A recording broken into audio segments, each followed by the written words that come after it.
Happening today, it's runoff day in Georgia with control of the U.S. Senate hanging in the balance. A record 3 million people have already voted, and Democrats are encouraged by their share so far. Republicans need a major in-person turnout today to hang on to their 2 Senate seats. CBS 4's Mark Strassman has the latest from Atlanta. Voters in Georgia stood in line this morning to cast ballots in the state's 2 Senate runoff elections. 3 million people have already voted early. It's really great to have a voice to be heard. Reverend Raphael Warnock and Jon Ossoff are the Democrats hoping to unseat GOP incumbents Kelly Loeffler and David Perdue. Both races will determine which party controls the Senate, and the candidates are spending record money to get voters' attention. Show up and vote. Each Democratic candidate raised more than $100 million in 2 months, compared to more than $60 million each for the Republicans. Vote. Make sure your voice is heard.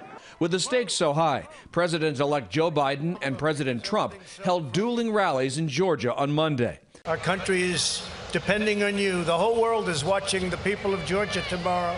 Mr. Biden used his rally to slam the president's response to the COVID pandemic. I don't know why he still wants the job. He doesn't want to do the work.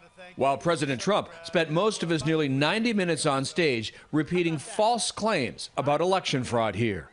There's no way we lost Georgia. There's no way. That was a rigged election. Both races are considered close. Democrats must win both to seize control of the Senate. Mark Strassman, CBS News, Atlanta. And Georgia requires candidates to win a majority of the votes to win an election, but none of the 4 Senate candidates was able to hit that mark in November. Time is running out on President Trump's relentless bid to overturn November's election results. Mr. Trump is calling on a key ally to challenge the results when Congress meets tomorrow to certify President-elect Joe Biden's victory. I hope that our great vice president comes through for us. He's a great guy. Of course, if he doesn't come through, I won't like him quite as much.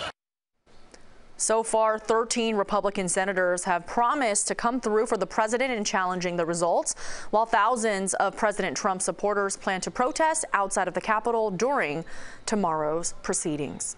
Also happening today, Broward County will officially get its first new state attorney in more than 4 decades. Harold Pryor and his leadership team will be sworn in during a virtual ceremony this afternoon.